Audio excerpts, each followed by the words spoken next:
I spoke with 13-year-old Sean Howell's aunt, and she tells me she is numb. The family just can't understand how this happened. Fire investigators are calling this fire suspicious. Residents tell me they fear for their own safety. There was a fire in this building 2 months ago. Watching everyone come up, run up, give me a hug. 71 shots were fired just outside this bar early this morning. You can see the chalk marks left on the ground as police tried to count up all of the shell casings.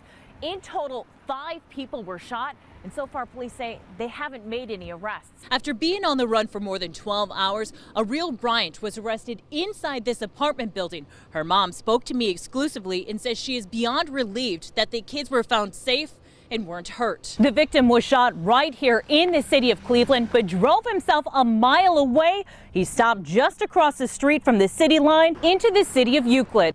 Well, this is the center of where the storm hit last night. You can actually see this tree that was snapped off. Now, Burger King workers tell me they can actually hear the tornado come up through this creek, jump over the street into that parking lot.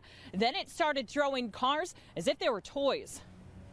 Watch closely to the top left of your screen. There are 2 cars, both white, that will get swept up and spiraled by an EF1 tornado. The car on the left skids, slides, and is slammed onto its roof. The car on the right rolls, but lands back on its tires. My poor coworker was outside and she was like, I was holding on to the wall. You can see the whirling of the tornado whip through the parking lot. All of a sudden, there was just all of our windows and doors blew open and the lights started flickering and then everything just shut down. Inside the Burger King, they took cover. It pretty much went through the drive-thru. Here's another view. The light on the ceiling starts falling off and carts start blowing through the parking lot. There's a flash of light. Then you can see people start running through the parking lot. Watch this small child and their parent running for cover inside the grocery store. It lasted for 30 to 45 seconds. It doesn't seem that long, but when you're in here, it's a really long time. It took us by surprise because, you hear the sirens, but you just never think it's going to hit in your area. As quickly as the twister blew through, it was gone. We were actually surprised because we had heard the sirens and we got the notice that the tornado was coming through or that there was a possible tornado. And then when we drove through, we were kind of surprised that it actually had touched down right here. Yeah, so the good news, even with the 90-mile-per-hour winds and carts blowing around, no one was hurt. Of course, they spent the day cleaning up today. There was some damage to the roof here at the Burger King. There's some siding missing, but they tell me, as long as no one was hurt, everything is okay. Reporting live, Lacey Crisp, Cleveland 19 News. I like baseball. Julia Lieb wanted to make her boys' first Cleveland Indians game memorable, and she knocked it out of the park. 9-year-old Sasha was set up to play Deal or No Deal. I thought I was just going to win money. But Sasha won something even better. Welcome Tim Lieb from his year-long deployment.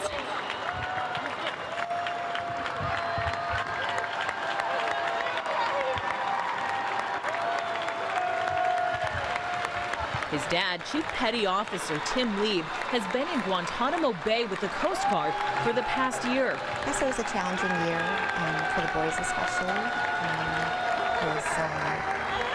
It was hard, a lot of sleepless nights. But he surprised the boys by showing up to the tribe game. I was like, wait, who's home? And then I looked behind me, and my dad's there. It was Tim's game plan, and Julia couldn't even tell friends and family about the big surprise. Well, Jonah was so scared he was hiding, so I was just hoping that Jonah wouldn't be so scared that he wouldn't hug his dad, but as soon as he saw him, he melted. I cried a little. So did we, Sasha. So did we. What was the best part about the game? Dad. After that emotional reunion, the family only got a couple of hours together before Chief Petty Officer Lieb had to go back to his base for a couple of days. But he'll be back for good this weekend, and the boys tell me they already have plans for him. I'm probably going to snuggle with him a lot. Getting answers, Lacey Crisp, Cleveland 19 News. Yeah, I have been following this since the middle of January, and I just got my hands on these disciplinary reports. 2 EMS personnel will have to serve a 1-day, 8-hour suspension each after they refused to pick up a man who had been shot more than a dozen times. Please take me to the hospital. On January 14th, a man was shot more than a dozen times while sitting in a driveway near 188th and Pawnee. The victim was shot right here in the city of Cleveland, but drove himself a mile away. He stopped just across the street from the city line into the city of Euclid. They won't come because it's in your city. Even though it's our victim, they won't come. Euclid EMS was busy at a fire, and Cleveland EMS refused to send an ambulance. Unless we pick him up and scoop him to Euclid and then worry about it there. I mean, he needs to go to the hospital. Police officers on scene decided the man needed help right away, and they drove him to the hospital in their police car. According to public documents from a personnel hearing, emergency medical dispatcher Myling Lamb asked Sergeant Jewel Smith at the time, "We don't go to Euclid, right?" Sergeant Smith responded, "No."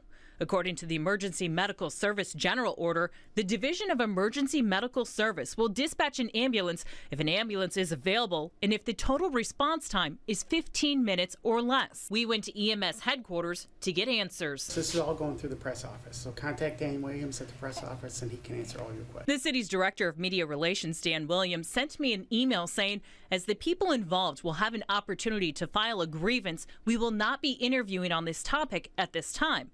For now, both the dispatcher and sergeant have been suspended for a 1-day or 8-hour shift.